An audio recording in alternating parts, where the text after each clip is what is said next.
All right. Hello, everyone, for this seventh Creative Spark webinar with Dr. Lucy Hatt from Newcastle University Business School. So before we're going to introduce Lucy a little bit more and also the content of the webinar, just a short housekeeping rules, so everyone is aware of it. So this webinar series is part of the Creative Spark enterprise program hosted by the British Council. It's hosted across 7 countries, and Newcastle University is partnering with the Center for the Analysis of Economic Reforms and Communication in Azerbaijan. So for the past couple of years, we've been supporting enterprise educators and students in Azerbaijan. And because this year of COVID, we're running this webinar series. So in total, there will be 8 webinars. Our next one and last one is next week. But if you missed any of the webinars, you're welcome to go online on our Newcastle University website and watch the recaps online. So we've uploaded everything. As always, this session will be recorded and we will go on a public facing website. So if you're not okay, if you feel uncomfortable, just keep your camera off. But if we have the Q&A later on with Lucy, then it would be lovely if you could show your face and unmute the microphone to ask your question in person. But if you feel uncomfortable, it's okay, just pop it in the chat. So I will also email you a quick survey afterwards, and I would really appreciate your feedback to improve the experience. So without further ado, today's webinar is presented by Dr. Lucy Hatt, who recently joined the business school, and we're very delighted. She is a senior lecturer in leadership development and entrepreneurship here at Newcastle University, and she has written her PhD on the threshold concept framework in entrepreneurship education. So she's really an expert when it comes to threshold concepts and what students should learn when it comes to entrepreneurship education. So Lucy, without further ado, looking forward to your presentation. Thank you. Thanks, Andrea. So I'll just share my screen. Can you all see that? Great. Okay. So if you could just in the chat, just say where you are and what you do and what your connection with teaching entrepreneurship is, that would just help me make sure that I'm pitching things right. But as Andrea said, I'm going to be talking to you today about the value of the threshold concept framework in entrepreneurship education. In other words, what you have to get entrepreneurship.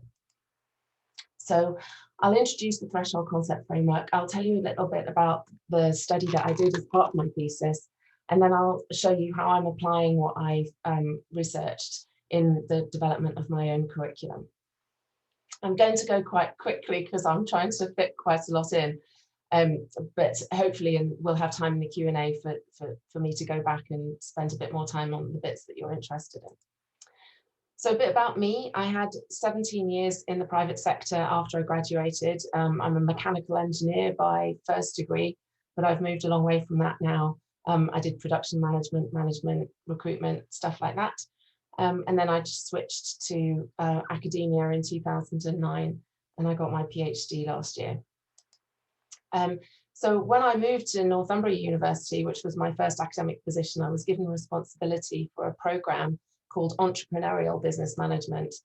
And I accepted that. It looked like an interesting course. I went along with it, but when I was presenting it to students and students' parents on open days, and they asked me, so, you know, what's the difference between business management and entrepreneurial business management? I couldn't really tell them. And that bothered me. So I thought, well, I really need to understand and get to the bottom of what we mean by entrepreneurial, the word. And that's what led me to the threshold concept framework. So the threshold concept framework is it's not really a theory. They call it an approach from education, which it holds that in any subject, there will be some concepts that make a really, really big difference to students. So they are not like learning outcomes. They're more they're at a higher level, and there's not going to be very many of them. So they're different from competencies, and they're different from learning outcomes. And threshold concepts are likely to be transformative. So you're different after you've understood them. They've actually changed who you are, and as well as what you know. And because they change you, so they can be quite difficult and awkward for students to get their head around. They don't have to be, but that's often the case. Because they've changed you, you can't undo it. So it's not like factual knowledge that you can forget. It's actually an irreversible change, so you never forget them. And they can be used to draw a line around a subject. And this is the bit that I was really excited about, because I thought if I can find threshold concepts in entrepreneurship, then I can say that there is such a thing as entrepreneurship, and it's different from entrepreneurial business management is different from business management, and this is exactly how. And these are the differences from a conceptual point of view. And those threshold concepts also help students integrate everything within the subject, so link all the other things together. So they're not, if you get a list of threshold concepts, they're not a comprehensive collection of everything that you need to understand entrepreneurship, for example, but they are the things that are distinctive to entrepreneurship, and the things that really you need to get into entrepreneurship, that sort of open the door to understanding everything else. So I was really excited about that. So I thought that's what I would do my PhD in, and that's what I did. So one of the things that I spent a lot of time thinking about was how all those characteristics relate to each other, because there's quite a lot of literature on which concepts, which characteristics really, lots of people want a definitive list of characteristics. They're not happy with the ambiguity. So I thought, well, if I connect them all, we can kind of see that they all kind of mean the same thing. So if it's transformative, it's likely to be troublesome, and it's going to be integrative, because in order to transform yourself, you have to sort of rearrange everything else that you know. And that means that you have to integrate the new knowledge into your existing knowledge. So by definition, it has to be integrative. And then by integrating everything, you can draw a line around it and say, right, that's it. I know what it is. And of course, because you've had this big rearrangement inside yourself in terms of what you know, you can't undo it. So that's how I understood the relationships between the characteristics of a threshold concept.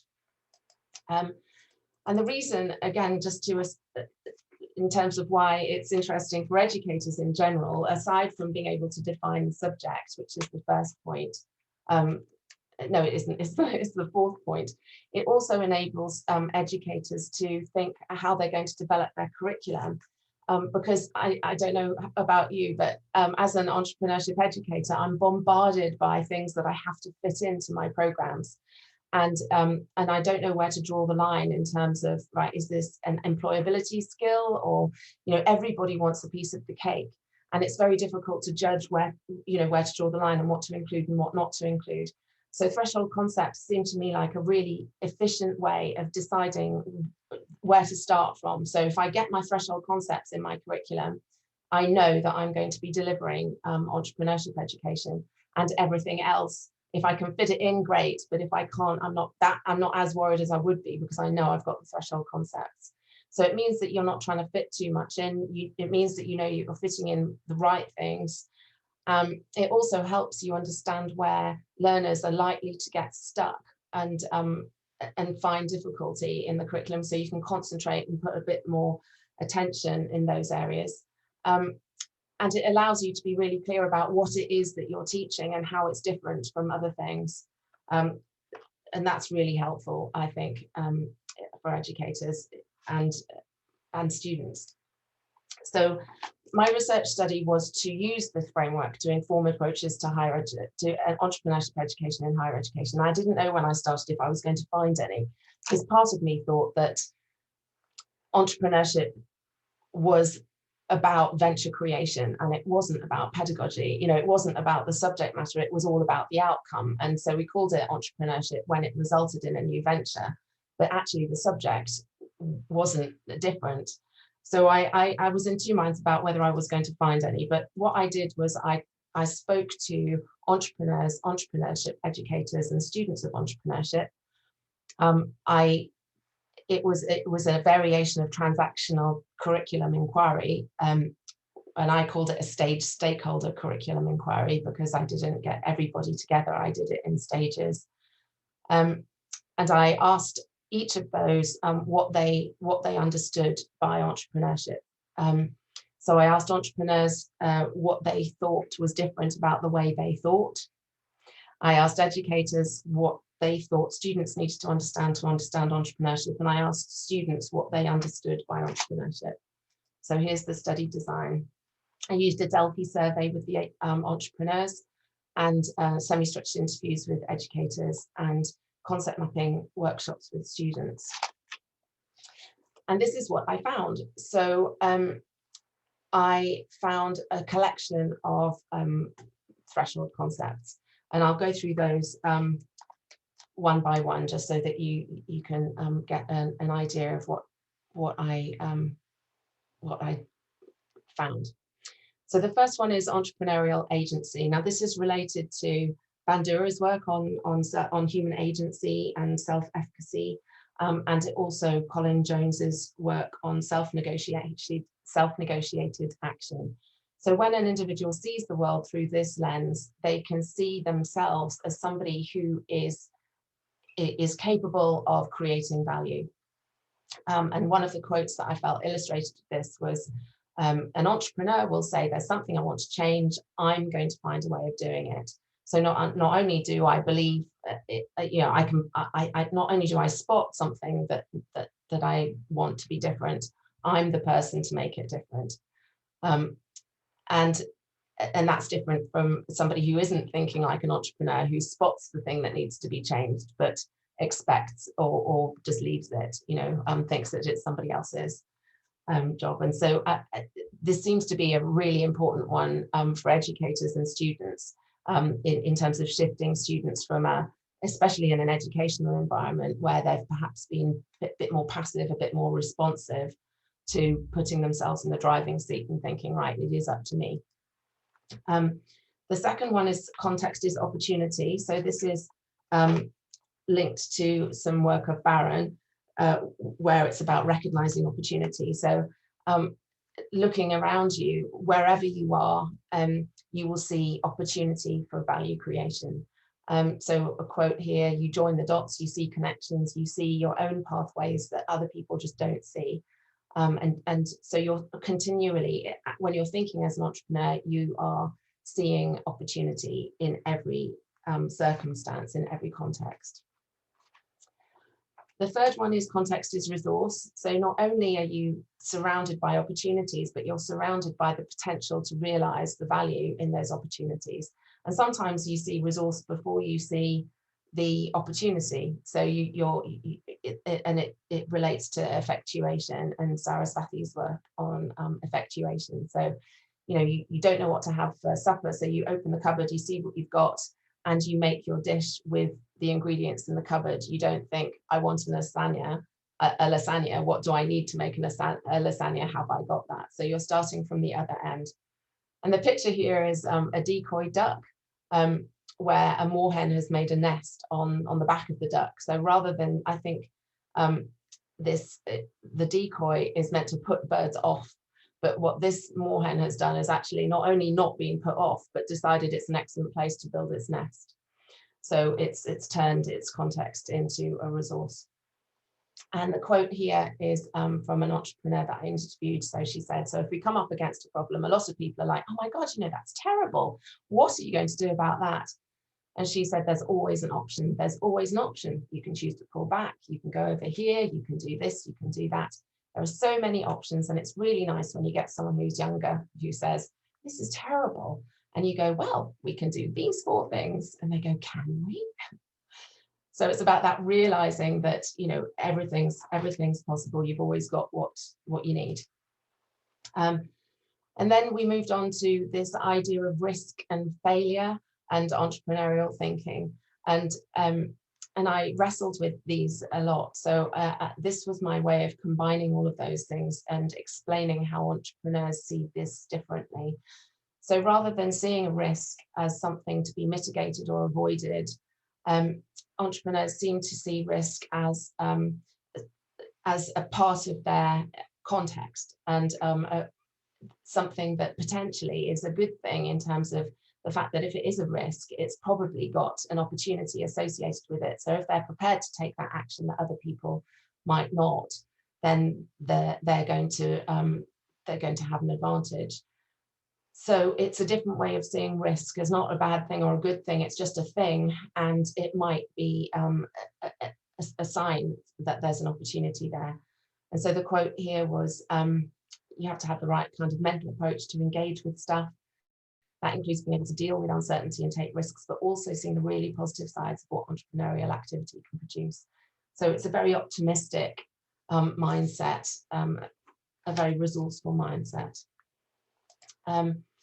This one is about the customer, and this was really interesting. So we always often talk about entrepreneurship as value creation, but in whose eyes is that value perceived? And often with my students, they were coming up with what they thought was excellent ideas.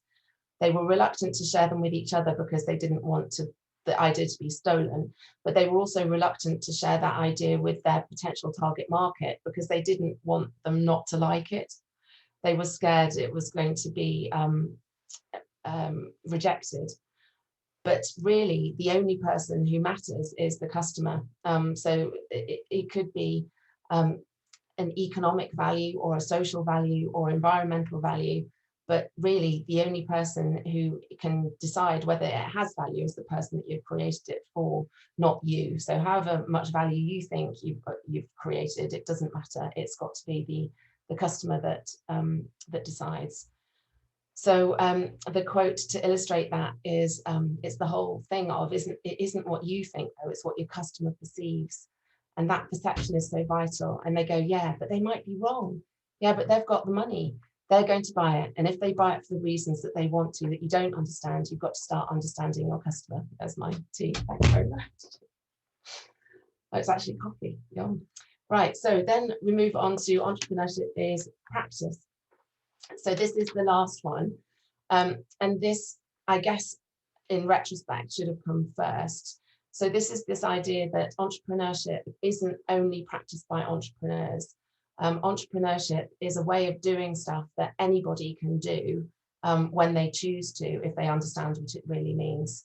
So it's almost like, if you are a leader, you can choose a different leadership approach for the circumstance. You can also choose to be an entrepreneurial leader, so you can adopt some of these ways of thinking when you choose to. It's another tool to put in your toolkit. And when students understand that entrepreneurship is a practice, they don't have to be Elon Musk or Alan Sugar or whoever the traditional heroic entrepreneurs are. They don't have to do that. They don't even have to create a business. They can be entrepreneurial in whatever context they find themselves. But somebody who does think like an entrepreneur does it over and over and over again. It's a way of doing things. It's not a process with a beginning and an end where you've created something and then you stop. It's a continual approach. And it's also not a process that's linear. So you don't do one thing and then the next thing and then the next thing. It's really messy. So you take on all of these concepts all of the time together. So I'll move on now to talk about what I did with these threshold concepts. I have two modules where I'm going to use them. I teach post-experienced students, postgraduate level education. So I've got a master's in strategic leadership where I've got a second year module called Innovation and Change. And these people are senior leaders in the region. A lot of them are doing it through a degree apprenticeship, which is a government funding in the UK.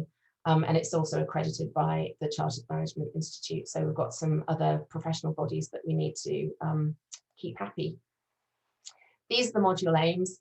I won't go through them in detail, but essentially it's about change. It's about thinking entrepreneurially, innovatively, creatively, and be able to think critically about those processes and practices. In terms of delivery pattern, just to give you the real nuts and bolts, we've got 12 hours of lectures, and we need to be mindful that we might need to flip back online at any time. So some of these could be in person, some of them could be online, but we need to be ready to flip-flop between those two modes of delivery. But those 12 hours are then contextualized with 16 hours of structured guided learning. So what I did was I chunked those threshold concepts into 4, because I've got 4 present in-person sessions. So the first one I chunked was the situated innovative leader and change agent. So I'll tell you which threshold concepts match with that. And then we've got opportunity for innovation and change. We've got implementing innovation and change, and then finally creating value. And another way that I saw about designing this curricula was to think about the different levels. So we start off at the macro level, where we're thinking about the context that the individual's operating in and the person themselves. So you've got the ecosystem, the operating environment at the macro level, and then you, the innovative leader or the entrepreneur or the change agent, whatever you want to call, but that you are the agent in this relationship. And then in chunk 2, we're looking at the organization, the culture, the operating processes and systems, and the hierarchy at the medium sort of level. And then in the third chunk, we're looking at the nuts and bolts of actually doing the innovating, the changing, the creativeness, and how you're going to get people on board and buy into what you want to do. So the first chunk, the threshold concepts that I'm linking to this, we've got entrepreneurship as a practice, which links really nicely to looking at the macro context of the module, and then recognizes their agency, which is the you bit, the personal individual bit, being an innovator and an entrepreneur. The second chunk is the meso context about opportunity recognition. So the 2 threshold concepts we're linking in there is your context is your opportunity to create value, and knowledge is always partial and often ambiguous. And the eagle-eyed among you might notice that the threshold concepts have actually evolved a little bit here. So they're not the same as the list that I just shared. They're slightly different, and I'll come on to how they relate to each other. Then the third chunk is the micro context. So you're looking at leading, managing, communicating, innovation and enterprise. And we're going to be looking at value is determined, as defined by others, and the concept of iterative experimentation. And then finally, in the fourth chunk, we're going to be looking at mobilizing and empowering resources, and that's linked to the concept of taking action. And the finishing note for the module is looking at the future of work, really, and volatile, uncertain. I can never remember what the VUCA acronym stands for, but the future of work and the characteristics of what the future of work is likely to have. So, as I said, we've already got 2 lists. So the list on the left is the list that I developed as part of my doctorate, but I'm doing a project with Dave Jarman in Bristol at the moment in his Centre for Innovation and Creativity. And no, it's the Centre for Innovation and Entrepreneurship, sorry. And we have developed a new list. So you can see that there are some similarities and some differences. I think the next slide highlights it. So Entrepreneurial Agency has pretty much stayed the same and has remained as, well, it's changed to recognize as their agency. Context is opportunity has evolved into your context is your opportunity to create value. So context is resource has morphed into that second one on the right. Risk is missed opportunity has moved into something what we're calling iterative experimentation. So this idea that you experiment like a scientist and you don't have a business plan that you execute and it fails. There's kind of failure doesn't fit in this framework. It's all about action, little actions, and learning from those actions. And sometimes those actions will have the result that you expect and you want, and sometimes they won't. but it's all about experimentation. It's not about success and failure. And then we've got values determined by the customers as also not changed much. Entrepreneurship as a practice has not changed at all, but we've added a one on the end, which is about taking action. So before I'd wrapped that up into Entrepreneurial Agency, but we've separated it out now. So it's not just about believing you can do it, it's actually doing it. So one point that I'd like to make is about how they work together. So I mentioned how it's not a linear process. Not only is it not linear, they don't really work in isolation. So you can't take one of these things, one of these threshold concepts, and say that's entrepreneurship, because it's the collection really that that defines entrepreneurship. And this, I'm really hoping it works, is a little video, a screenshot that my husband made, the guy who made the coffee, just to show how they could fit together in a three-dimensional way. There, excellent, it works. So you can see how all of those threshold concepts could be related to each other and form a jewel. And this shape is the grand cepahedron, which is a newly invented shape that wasn't invented by me. But I really like the idea of seeing entrepreneurship, the concept of entrepreneurship, as a tangible thing. And as an educator, I'm quite excited about the opportunity this offers potentially to look at each facet of that jewel and consider, say, for instance, if you took 3 of those threshold concepts that make the points of the turquoise triangle there at the bottom, that could be a session, you know, just to look at the relationship between those 3 concepts. They're randomly situated on that shape, so there's nothing special about how I've put them on that shape. But I think it's a really interesting way of exploring the subject and helping students to understand what we mean when we mean by entrepreneurship. It's what's going to happen next with this research. Well, I just mentioned the work that I'm doing with Bristol University and the new list that's come out of that. That's going to turn into a toolkit for Enterprise Educators UK, so that will be publicly available from this summer. I've established an international group of educators that are interested in threshold concepts and the use of threshold concepts in entrepreneurship education. And we're meeting regularly to talk about funding and research collaborative projects, etc. I think there's a lot of opportunity to look at whether these threshold concepts are context dependent or not. You know, is there a definitive objective list, or does it depend what country you're in or what industry you're in? And so we're going to try, we've got some money, one of the members of the group has got some money to try and answer that question.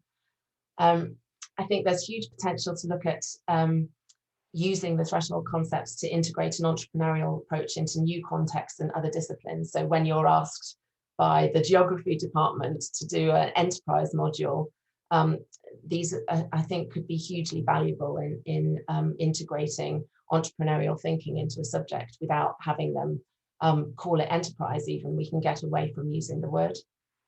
You can look at entrepreneurial leadership using the threshold concept approach, and also something that I think is really important that we need to do is to map the entre competencies onto the threshold concept framework. I've passed the first hurdle of some funding for a project to start doing that, to look at how we might use the threshold concepts to assess whether the educational initiatives we've got are doing what we want them to in terms of helping people think like entrepreneurs.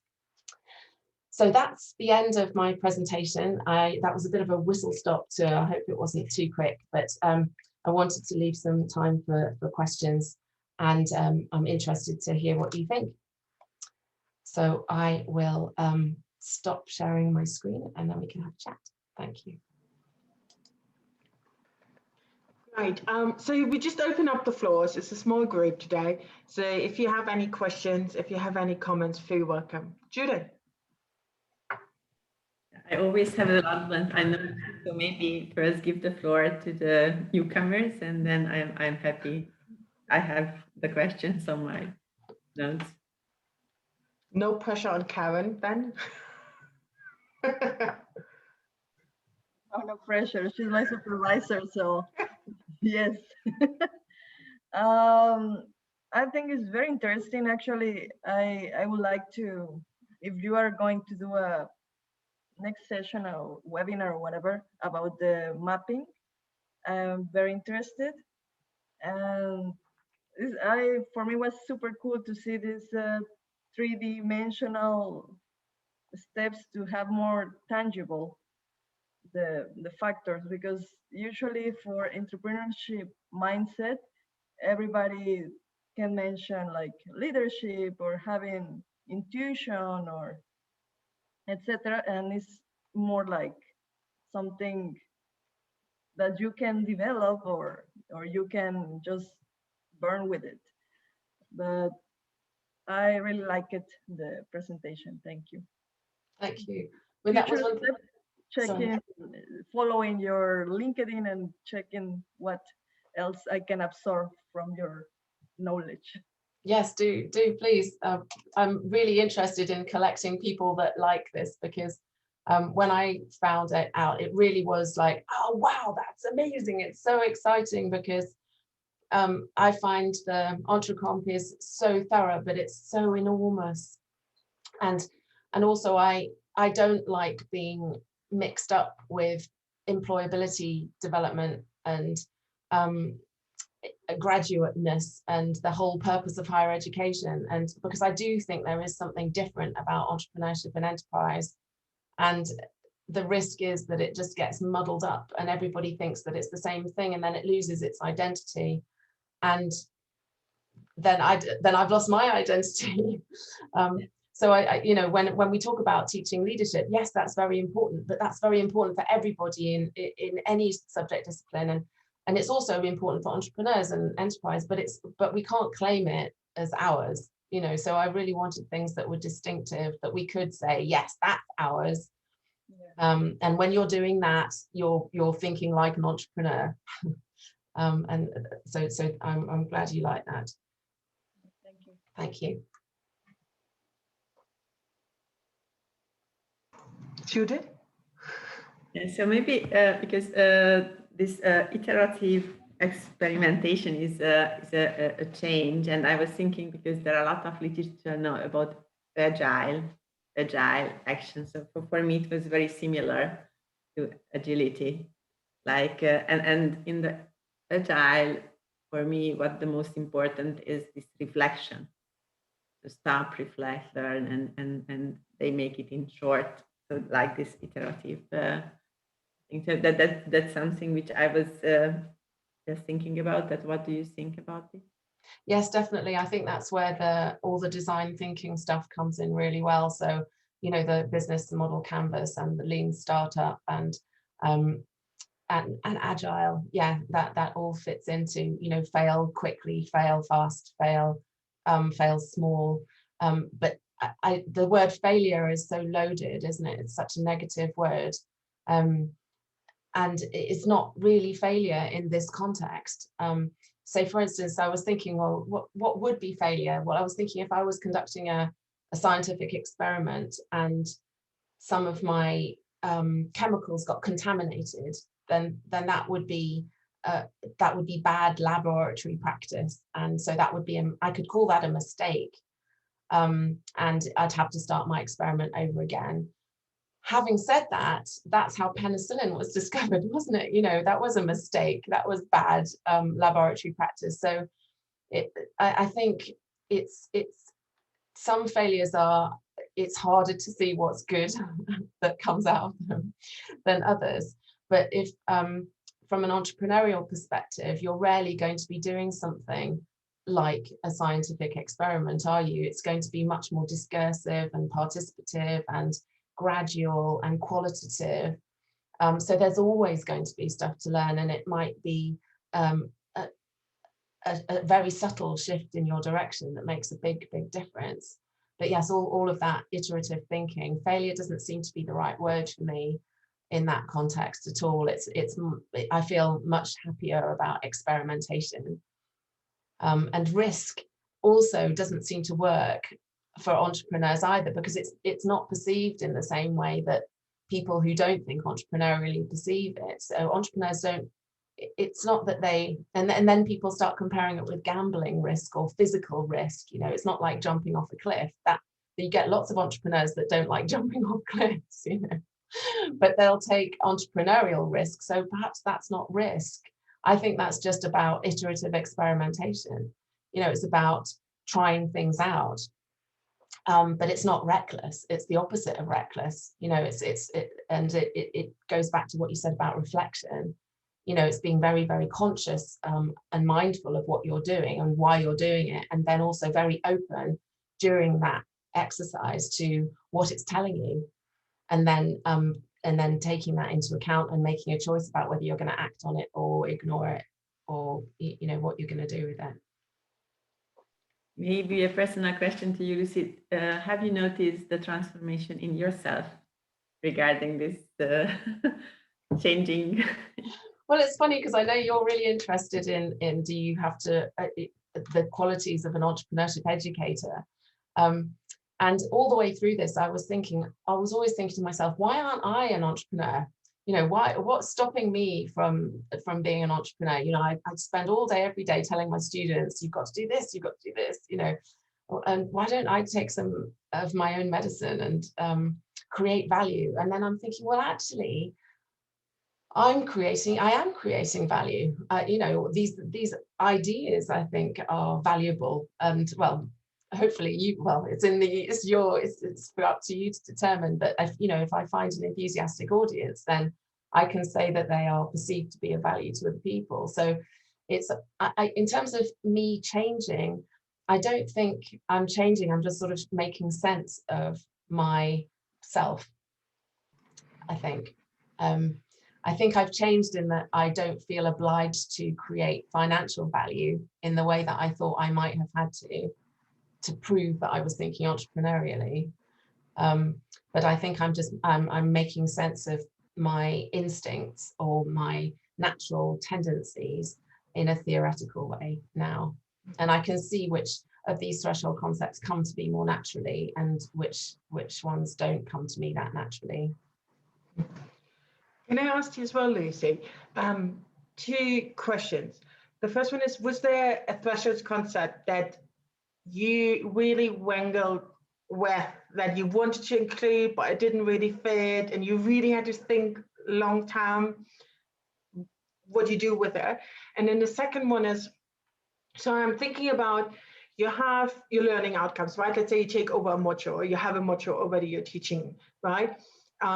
You have your learning outcomes, you have the structure of, who's an entrepreneur, the opportunity identification, and then you're placing the thresholds concept like you've done, these two sessions are this, these two, but a lot of it was focusing on not only to put the theory into this layers of the threshold concept, is that they actually do something. So how do you make sure when you have this toolkit that people actually do and practice to learn, rather than just the theory, placing theory on top and say, oh, now I'm doing threshold concepts, right? So what would be your take? That's $1 million question. So the first question that you asked is, were there any that I wanted to include that I couldn't? Yes, there were. When I did my thesis, I came up with a list, and then the Delphi process is that you go back iteratively to your panel and get until you've got a consensus on a list. And they didn't agree on some of the ones that I really thought they were telling me, which was interesting. So there were a few that I polarized, and I can't remember all of them, but two that stand out were, I wanted deviance. So I think that people who think like entrepreneurs are prepared to be different, to go out on a limb, and they are less influenced by groupthink. But they didn't like the word deviant. I love the word deviant, and I would like to think of myself as a deviant, but I think the trouble is that it's got criminal associations often. So but there's a dark side of entrepreneurship, and I think criminals are usually pretty entrepreneurial. So anyway, that was one, and the next one was something about team. So the fact that it's not an individual pursuit, it's most people who think entrepreneurially, they see the people that surround them as part of their resource bank as well.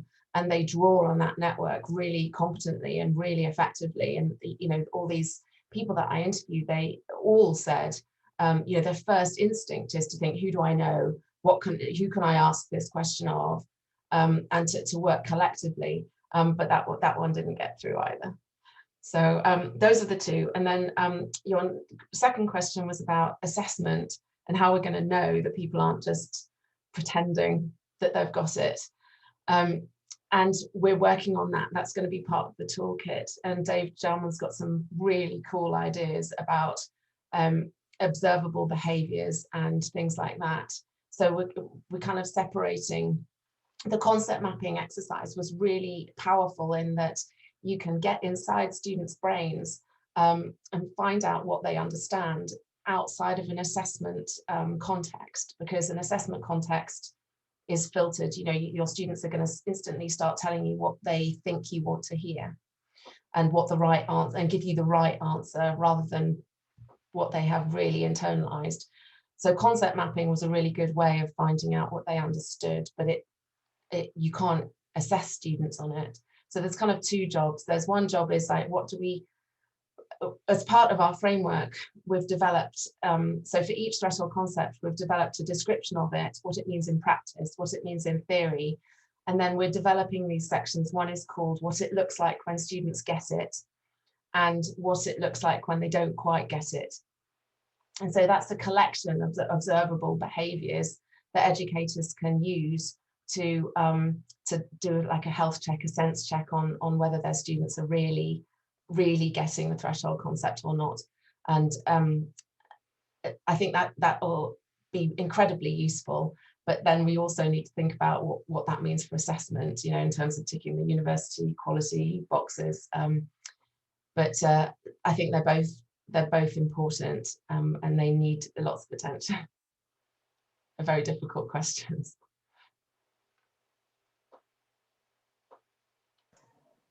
Great, thank you. So Lucy has popped her email into the chat. So if you would love to follow up with Lucy afterwards, then you're welcome to reach out to her. Lucy, when is the toolkit? When do you think the toolkit will be ready, and where can people find out more about it? Our deadline with the EEUK is the end of July. So I'm not sure whether it'll be available to the general public then, but it will be available soon after that. You can find out more about it when it's available if you go to the EEUK website and look at their toolkit, because a lot of their resources are freely available to anybody. There will be an event in autumn where we present the whole project along with all the other people that were awarded funding in this round, and we haven't got a date for that, but we can put that on the Facebook page and we can disseminate that to this network when we know what it is. Perfect. And I can also send an email to everyone, so if you're interested, you know, we can send you the invite link as well, and then hopefully more people will join. So thank you very much, Lucy. It's been a real pleasure to learn about your work. And about threshold concept and how we can use it in my classroom. So thank you very much. And just a quick note for everyone, Tuesday will be our last webinar with Victoria Montfort Brown. And Vicky, which some of you have already met in Azerbaijan and Baku last year, will present about the short animation we have made, so Newcastle University has made, and how they can help you promoting and supporting student entrepreneurship. So Tuesday, same time, and the link will be sent out soon. So everyone, thank you very much for joining today. Please do complete my survey link afterwards. I would appreciate it. And stay in touch with Lucy if you're interested. So thanks everyone, and have a good afternoon and lunchtime as well. Bye-bye. Bye. Goodbye. Bye.